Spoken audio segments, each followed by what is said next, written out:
La fe cristiana no es una teoría ni una ideología. La fe cristiana es el camino para conocer y amar a una persona que vive, a Jesucristo.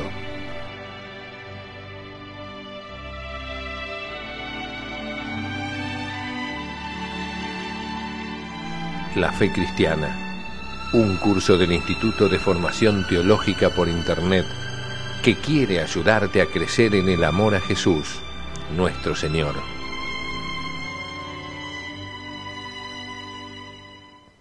En nombre del Padre, del Hijo y del Espíritu Santo. Amén. Ave María Purísima, sin pecado concebida. Queridos amigos, nuevamente juntos en nuestro programa La Fe Cristiana. Estamos desarrollando los contenidos fundamentales de la fe. Hemos hablado del dogma, de los artículos del credo. Hemos tratado los sacramentos y la liturgia. Y ahora estamos hablando de los mandamientos. En el último programa desarrollamos el quinto mandamiento de la ley de Dios. Y hoy hablaremos del sexto mandamiento del Decálogo. Bueno, Dios creó al hombre, Adán y Eva, los creó marido y mujer, los creó con una capacidad muy particular, que fue darles el don de la procreación. Se convirtieron en co-creadores, digamos, por la generación. Y justamente en este ámbito de la procreación, el hombre manifiesta su amor, su cariño, digamos, es de lo más sagrado que tiene el hombre, y no es una cuestión meramente biológica, tiene que ver también con su espiritualidad. Por eso es esencialmente distinta a la procreación de los animales. Dios es amor, nos dice San Juan en su primera carta, y su amor es fecundo. De esta fecundidad ha querido que participe la criatura humana, asociando la generación de cada nueva persona a un específico acto de amor entre hombre y mujer. Por eso es un regalo que Dios ha hecho a los hombres, es algo santo, ¿no? Que San José María Escrivá, por ejemplo, decía que bendecía con sus dos manos de sacerdotes el lecho matrimonial, cuando marido y mujer, cuando los esposos se manifiestan ese amor abierto a la vida. Siendo el hombre un individuo compuesto de cuerpo y alma, el acto amoroso generativo exige la participación de todas las dimensiones de la persona: la corporeidad, los afectos, el espíritu. El pecado original rompió esta armonía, y en esta materia justamente la pasión lleva muchas veces al hombre a separar el verdadero sentido, la razón que tiene justamente el acto conyugal, el acto sexual.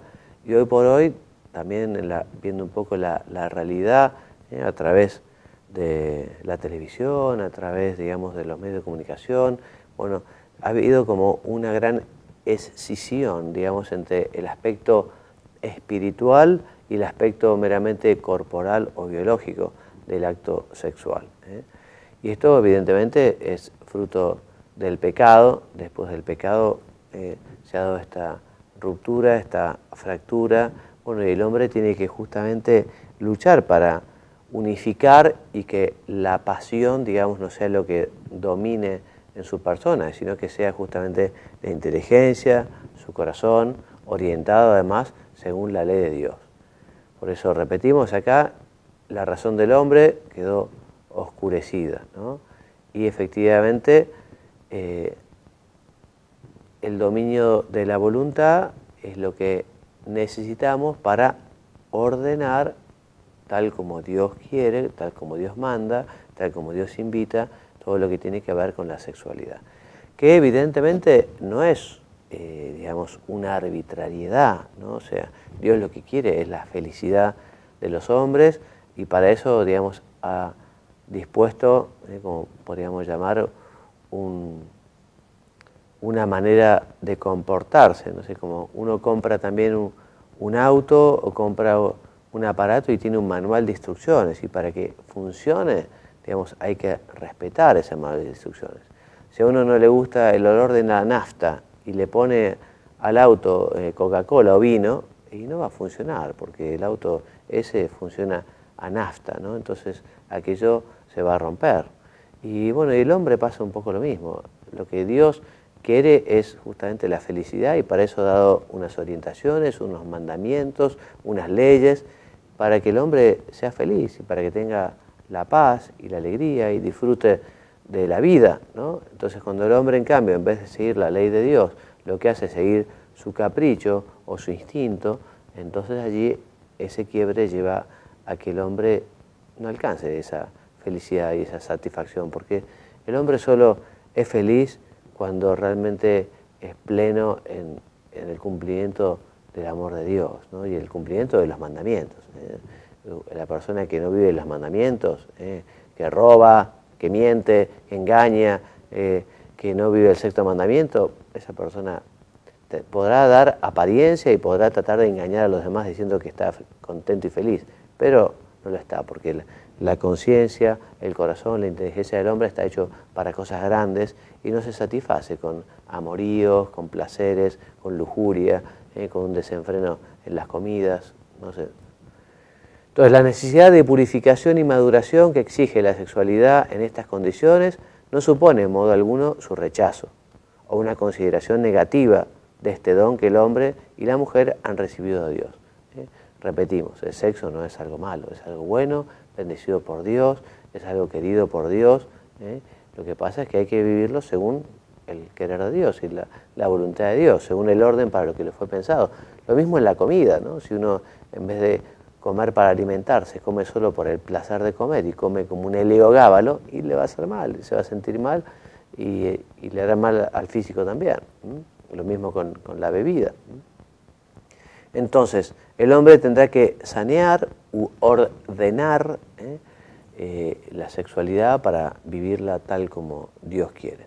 En esta tarea juega un papel fundamental la virtud de la castidad, que está dentro de la virtud de la templanza que hablábamos el programa pasado, ¿no? Que ayuda a poner ese orden en las cosas. Cada uno de los dos sexos es, con una dignidad igual, aunque de manera distinta, imagen del poder y de la ternura de Dios, dice el Catecismo. La unión del hombre y de la mujer en el matrimonio es una manera de imitar en la carne la generosidad y fecundidad del Creador.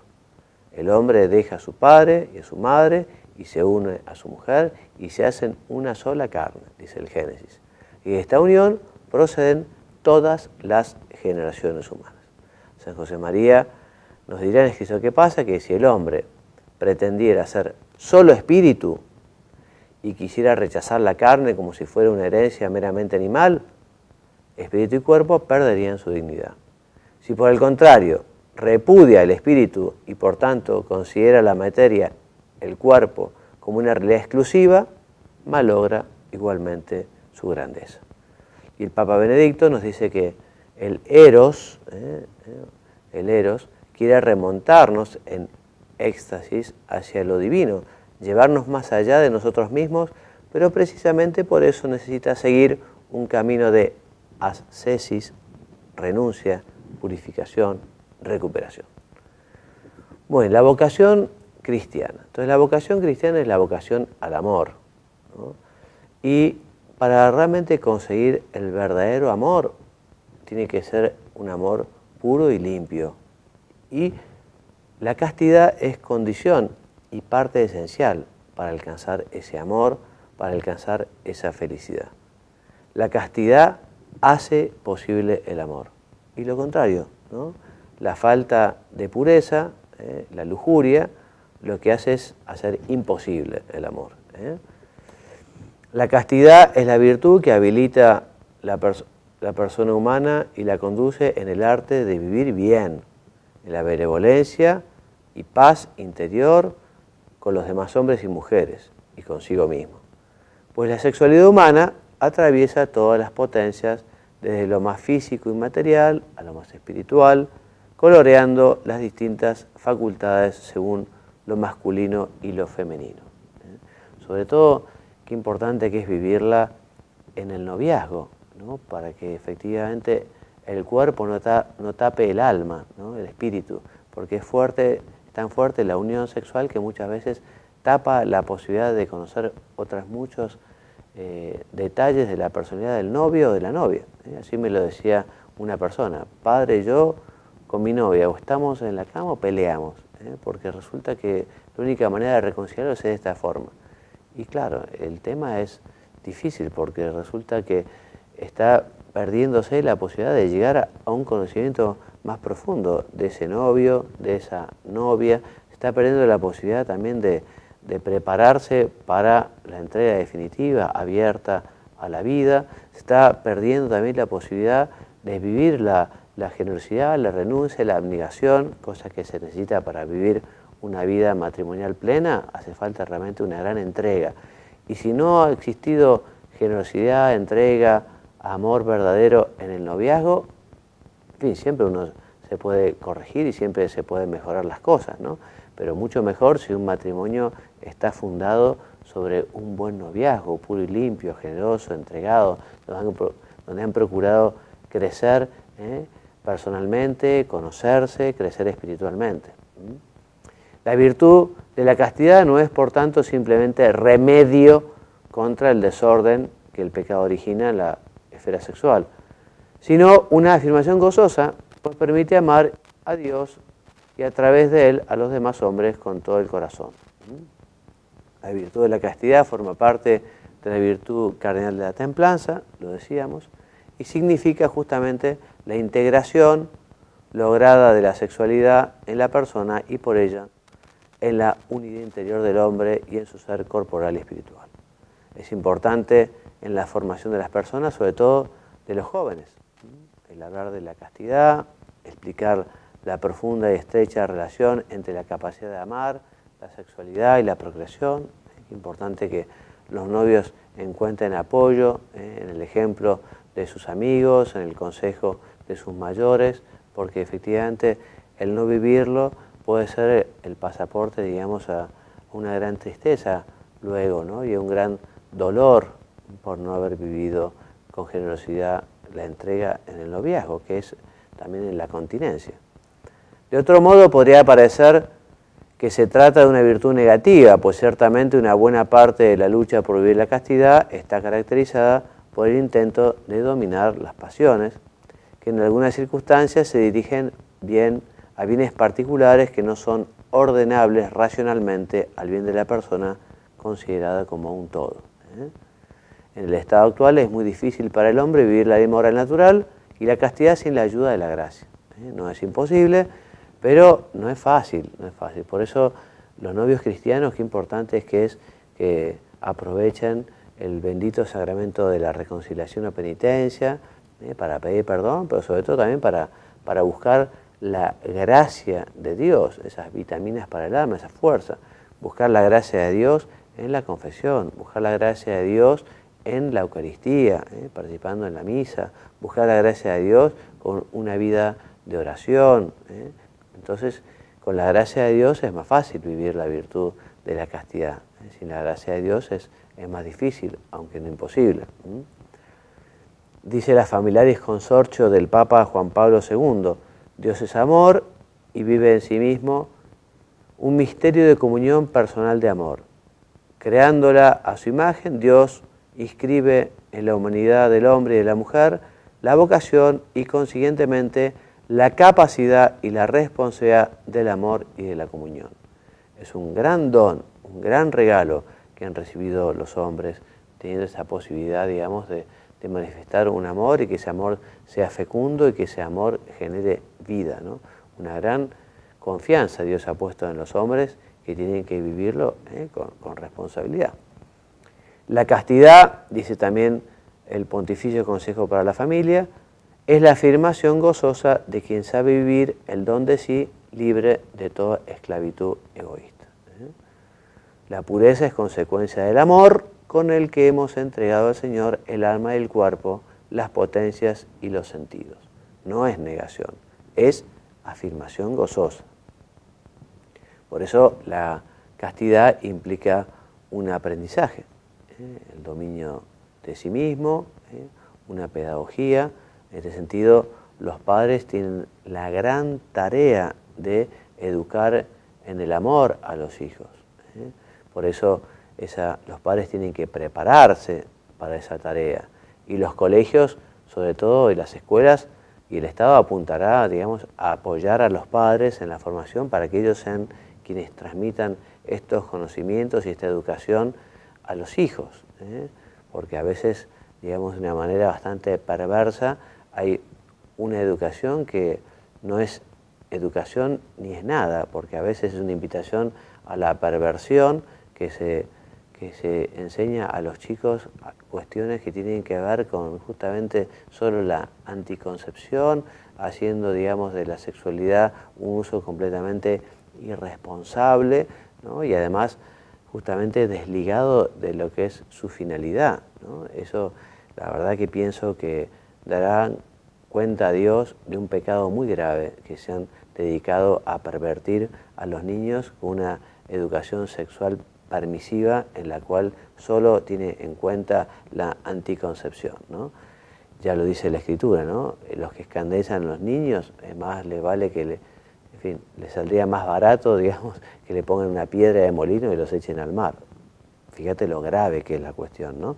Entonces, por eso, digamos, quienes tienen la responsabilidad, lo que tienen que hacer es justamente formar a los padres, para que los padres en el ámbito de la familia, del hogar, viendo cómo va madurando su hijo, les vayan enseñando todas estas realidades, todas las verdades que tienen que ver con la procreación, con la concepción, con el amor.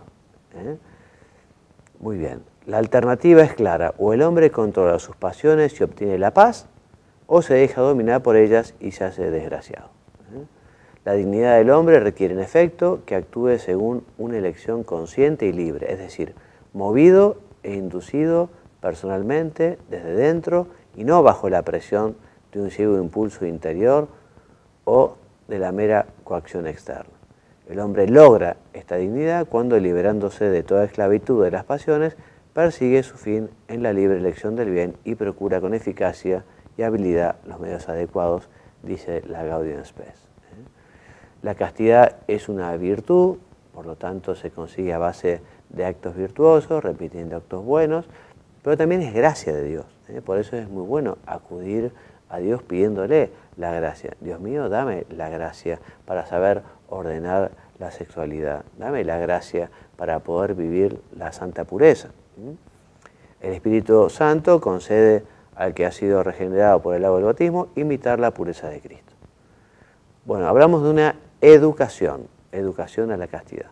Entonces, hemos dicho que justamente la castidad otorga el dominio, el señorío de la concupiscencia. Esto es la fuerza para ordenar esas malas inclinaciones que uno tiene debido al desorden que introdujo el pecado en el corazón del hombre. Este dominio es una tarea que dura toda la vida. O sea, toda la vida tendremos que luchar, digamos, con la pasión. Toda la vida tenemos que luchar porque siempre hay tentaciones y malos pensamientos, y bueno, y hay que buscar la gracia de Dios, hay que buscar la ayuda del Señor, hay que buscar, ya lo veremos también, la ayuda de la Santísima Virgen. Bien. La castidad debe crecer siempre con la gracia de Dios y la lucha ascética.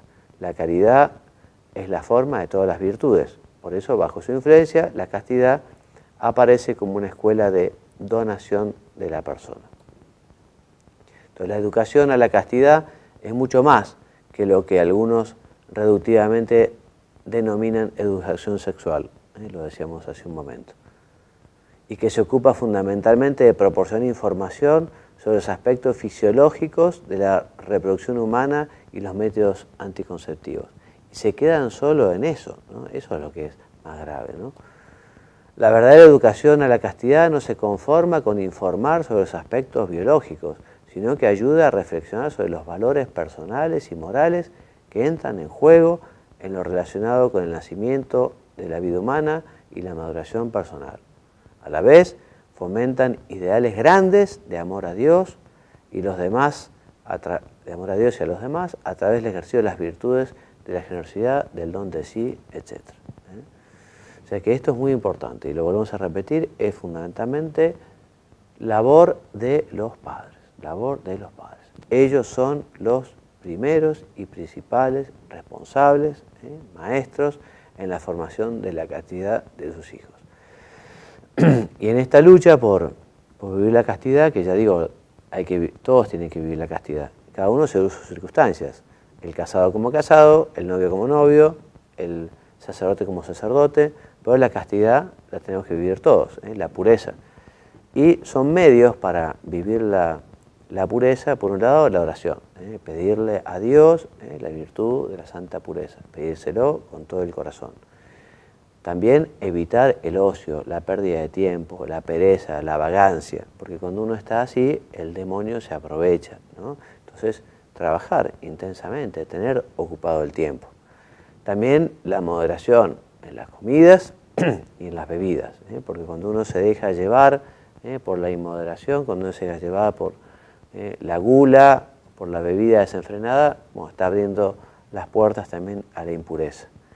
También todo lo que tiene que ver con el cuidado del pudor, la modestia en el vestir, el tema de evitar lecturas que lleven a la imaginación a pensamientos pecaminosos, ¿no? Lecturas o películas, ¿no? O sea que todo lo que tenga que ver con cuestiones así morales, más vale mantenerse lejos, ¿no? Porque si uno es una persona normal, reaccionará normalmente ante ciertos estímulos. Entonces es mejor, digamos, apartarse de eso, tener como la valentía de huir, tener la valentía de no dialogar con la tentación. También ayuda que una persona se acerque a la confesión frecuente, a la dirección espiritual y busque allí también consejo, orientación, oración. Tener una gran devoción a Santa María, a la Virgen María, Mater Pulcre Directionis, Madre del Amor Hermoso, acudir a ella siempre. Como dice también el Acordaos, jamás se ha oído decir que ninguno de los que haya acudido a su protección haya sido desamparado. Así que acudir con frecuencia a la Santísima Virgen. Bien, además de ser una virtud personal, la castidad es importante que haya un esfuerzo cultural, o sea que el medio también debe ayudar. Hoy por hoy hay una propaganda y una publicidad que es tremenda sobre cualquier cuestión que se hace publicidad, un auto, una cerveza, lo que sea, y a veces, en fin, lo que se muestra es una mujer en paños menores o desvestida. Una lástima, ¿no? Una pena, porque también se está convirtiendo la mujer en un objeto, digamos, ¿no? Porque cuando uno mira así de un modo desordenado, de un modo lujurioso, ¿no? Entonces es importante que haya, digamos, un ambiente en la ciudad, en el pueblo, en la familia, donde se vivan estas virtudes, digamos, de la modestia. Bien, el respeto de los derechos de la persona reclama el respeto de la castidad, en particular el derecho a recibir una información y una educación que respeten las dimensiones morales y espirituales de la vida humana.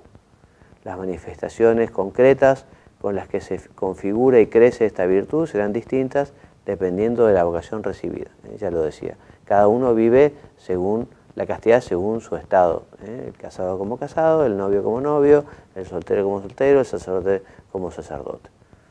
La maduración de la persona incluye el dominio de sí, que supone pudor, templanza, respeto, apertura a los demás. O sea, cuando no se vive la templanza, cuando no se vive el pudor, cuando no se vive la pureza, o sea que degenera la manera de ver a los demás, degenera la manera de ver a los demás, en vez de ver personas, hermanos, en vez de ver, ¿no? O sea que ya lo sexual es tan fuerte, digamos, que a la persona la transforma en la percepción con el prójimo. Por eso este aspecto de la educación tiene hoy una importancia mayor que en el pasado, ya que son muchos los modelos negativos que presenta la sociedad actual. Juan Pablo II, en sus Familiares Consorcio, dice: ante una cultura que banaliza en gran parte la sexualidad humana, porque la interpreta y la vive de manera reductiva y empobrecida, relacionándola únicamente con el cuerpo y el placer egoísta. El servicio educativo de los padres debe basarse sobre una cultura sexual que sea verdadera y plenamente personal.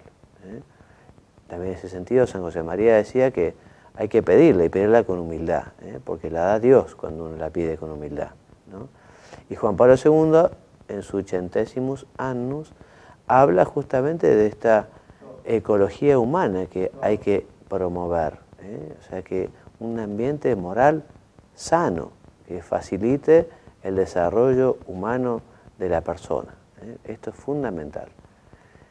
Parece claro que parte del esfuerzo cultural a que se ha hecho referencia consiste en mostrar que existe el deber de respetar unas normas morales en los medios de comunicación, especialmente en la televisión, en internet, en la publicidad, en las calles, ¿no?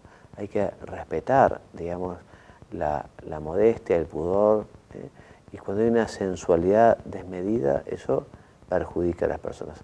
Bueno, hasta aquí llegamos. La próxima vez, el próximo programa, vamos a comenzar a hablar sobre la castidad en el matrimonio. Vamos a pedirle al Señor que nos dé esta virtud a cada uno, a la gente que queremos, que realmente cuando se vive esta virtud se vive de una manera mucho más pura, mucho más limpia, mucho más... el desenfreno en materia sexual reduce el panorama de las personas de una manera muy triste, ¿no? Y lo hace muy egoísta y lo encierra mucho en sí mismo, y el hombre pierde, digamos, como esa dimensión de generosidad, de donación, de entrega, ¿no? Empieza a ver la realidad por solo el canuto, digamos, de su pasión, de su pasión y de su egoísmo. Nos despedimos hasta el próximo programa. Continuaremos entonces hablando del sexto mandamiento de la ley de Dios. Me despido enviándoles la bendición y diciéndoles que Dios los bendiga y los haga muy santos. Amén. Muchas gracias. Hasta la próxima.